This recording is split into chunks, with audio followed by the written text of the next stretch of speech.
Hey, Truth Seekers, welcome back. Been a while since I did a post with the video camera on myself. It's funny to think once upon a time this was the only way I knew how to make a video. But thanks to some other Truth Seekers, I learned how to record the screen. So, what I want to talk about in this post is my recent post on Christianity and also an experience I had this morning, which just couldn't come at a better time. A couple weeks back, I was building a fence, or I hadn't started the construction. I was digging out the old concrete blocks, and two missionaries from Latter-day Saints, the Mormon church, asked if they could help. And my first response was I smiled and I said, "Thank you." I said, "You guys look dressed really nice for this. I'd hate to get your clothes all dirty." And they said, "Oh, it doesn't matter. We can always wash our clothes. We're here to help people." And I said, "You know what?" I said, "Typically I don't accept help from people, but I'll accept it if you guys really want to help me." And they said, "Thank you." They said, "We're here to do the work of Jesus Christ. This is what he would do." I said, "Awesome." I said, "I appreciate that." I said, honestly, I try to live a similar life. I try to do good things for people, much like how Jesus would do." And that is true. I say that sincerely. Just because I'm not on board with Christianity and saying that Jesus was the Son of God, it doesn't mean I'm against Jesus. I'm not opposed to Jesus. I think the message of Jesus is right. It's pretty much the way I live. I just don't think it's worth fighting with anybody over the things we fight over. I honestly don't think God would be so petty to banish me to hell or whatever the consequence is because I didn't accept Jesus as his one and only son. If I get to heaven's gate someday and I find out that I don't get in because I did everything else right, but I didn't do that, so be it. But there's so many people on this planet who I know they think that all they have to do is believe and be true in heart in that belief, and that will be enough. And at the same time, if that's enough, well, that's really disappointing to me. I guess I would be disappointed in God in that regard. I would think that he would want more from us. Anyhow, since doing that, another set of Mormons have come to the house. They've been trying to recruit me, and it's not the first time they stopped by today. But normally, I just kind of agree with them and listen to them, and I don't want to be too confrontational. I'm just open to their opinions, and I like to hear the way people think. Well, today they were telling me that they'd really like me to come into their church so they could baptize me, and I told them, I said, I was raised a Lutheran, and I have been baptized. And what they said back is they said, "Well, that baptism doesn't count because it wasn't made under the terms of the Latter-day Saints." And I said to them, I said, "Well, why would God discern between a Lutheran baptism and a Mormon baptism?" And they said back to me that because God knows this is the right religion, the other religions are the works of man. And it's not that I entirely disagree with their statement. You see, they're acknowledging that other religious texts have been edited and corrupted by man, which I totally think has happened. But the piece I find so interesting is that they think their book is above all that. There's nothing wrong with their book. And of course, it's because they're born into it. So often when we're born into these things, inherently as humans, we trust what our parents tell us, what our elders tell us. And the more we hear of that growing up, the more real and truthful it becomes to us. So I said to them, I said, "Well, you know what? Let me tell you what I don't like about what you guys are saying. What you're saying is that almost everybody in this world has it wrong, except for the Mormons. And in a way, that's excluding. You're saying everybody's wrong but us." And I said, "Where does that work in the world?" Because I said, even me right now, my feelings are hurt a little bit by you guys saying that. And their response was, "Well, to make all this right, you just need to come join our church and be baptized by us." And I could have sat with them at my doorstep and we could have talked about this all day. The thing is you can tell that they're set in their ways, what they believe. And I don't want to say I'm set in my ways, but I need a really rational, reasonable, logical, thought out explanation to be persuaded. And what they were saying, it had logic and reason, but what they were doing was dismissing something without using that same level of scrutiny against their own belief system, which they just as easily could do to what they believe. And essentially, that's the same thing I see in all the Christians who are now responding to the post I just made.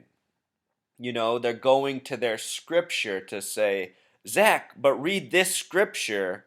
It shows how you are wrong, or how you need to think this way, or you need to believe this, or you can only get into heaven if you believe this. And to me, all this shows is why we need to get away from this. You know, we weren't born into this world with books. Books aren't part of this natural world. Sure, we can use things from the natural world to make books, but they're not part of the natural world. We're born into this planet that God created without the books. So what did God intend for all the human beings who lived before books and before the message of Jesus had been brought to earth? Why did God allow the planet to go on this way? Why weren't we born here with the book first? You know what I mean, Truth Seeker? To me, when you really think all this through, it doesn't add up. And again, I'll bring up the point that I made yesterday. Something I've always respected are the natives who were here before us. From what we're taught and what we learn about them, up here in the Pacific Northwest, here in Seattle, at Discovery Park, we have a native center, and you can go there every day of the week and you can listen to natives who try to keep in touch with their culture and their history. You can listen to them speak, tell their native tales, tell the stories of their values, tell the stories of their gods. It's a lot different from Christianity. Does it mean they're right? No. But it doesn't mean they're wrong either. And something I have trouble imagining is how these people who once lived here and had much respect for their environment and their natural earth and their fellow man, I have trouble believing that they're all in hell because they didn't believe the Holy Bible. Or, I mean, I shouldn't say they didn't believe it. They weren't even aware of it. It hadn't come over here. They hadn't heard the message of Jesus. That's from the other side of the ocean. The message of Jesus didn't start in North or South America. It came here.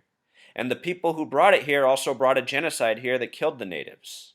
So think about that, Truth Seeker. I have so much difficulty understanding how it could be that Christianity is the only way. There's just nothing about it that lines up for me to take me there. That said, you know, I do read the Bible. I haven't read all of it. I've read a lot of it. I do my best to understand it. Here's a King James version. I have multiple versions of the Bible. And I do think there really is a lot of truth within this book. And I do respect this book. It's just that I think it has been edited over time. It's been edited. It's been corrupted. And those edits and those corruptions, they've likely had a major impact. Imagine if one of those edits is the only thing you have to do is believe that Jesus was the Son of God. To me, that just disempowers us as human beings. How many people are really sitting on their hands? They got their hands and they've tucked them under their bottom, or they folded them in front of themselves, and they're limiting themselves to praying to Jesus and waiting for Jesus' return and waiting for Jesus' power to overcome all that's wrong with the world. All this time I've been saying, people, if you realize something's wrong with the world, you got to step up. You got to fight back. You got to do something positive. You got to contribute. So that's all I've been doing in this time, Truth Seeker, just finding ways I can contribute. Help people, help children, help elderly, help neighbors, help friends, help family. You know, try to educate, try to enlighten, try to get people to think. I think getting people to think is one of the greatest things we can be doing at this moment in time, because we've been told not to think in so many ways. And yes, I do partly blame the Bible for so many people not thinking, Because part of the Christian way is believe what's in here, the rest, it's not that important. Or if you believe anything contrary to this, you're doing wrong. You know, from the people on my blog, they're saying that to me, to the Mormons coming to my door saying if I'm not with them, everything else is wrong. You know, you just get this message from so many different people. How do you know who to trust? How do you know who to trust?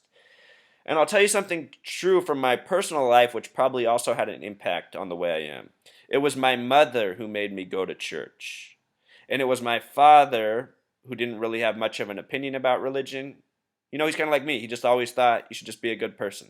And my dad, for the most part, he is a good person. You know, he doesn't want to make this world a better place. He doesn't think any of that's possible. He thinks we're born into what we're born into. But what we can do is be good and just treat people right. And from those two examples of parents, you know, my mom, she wanted me to go to church, but she didn't exactly teach me the best values as a human being. She tried her best, but she also taught me a lot of negative things along the way. I can't tell you that my dad taught me that many negative things, but he also never forced me to go to church, never forced me to go to confirmation. So, you know, just from even my own parents, I got to see, okay, here's the Christian half, the forcing, the telling you have to do it this way, versus, you know, my father who he didn't give me any spiritual direction. He doesn't know what to believe himself. You know, he lived a rough life as a child, and you know, you see this world and how awful it can be. You can understand why people aren't so sure that God is out there, you know, loving us, taking care of us, looking after us. I totally sympathize with that perspective. I don't have it all figured out myself, you know. I just try to make sense of things as I go, do my best, bring a positive message, help people out. I don't want to attack people because of their religion, but I did want to put my message out there about Christianity because it comes up naturally in this field. I realize that a lot of truth seekers out there are Christians. If you go to the web and you look at the majority of the research that's been done that I'm following in the footsteps of, you can see there's a heavy Christian emphasis. So I do recognize that within Christianity, there are a lot of people searching for truth and contributing positively to this field of research, which is so valuable and so needed. But at the same time, I have these thoughts in the back of my mind that these Christians are limiting themselves in understanding this research by being near and dear to their religious beliefs. So, you know, I see the challenge it is. I see the complex topic it is. And I just wanted to put one more message out there for a little bit more clarity. If you guys disagree with me, it's okay. You know, I respect everyone who disagrees with me. I just don't like condescending tones, attacking opinions, being told I'm this because of this. You know, it's just not an effective way. And that said, sometimes I'm guilty of doing the things I just complained about. So I apologize if I've ever done that to anybody who watches this video. We're all humans. We all make mistakes. So.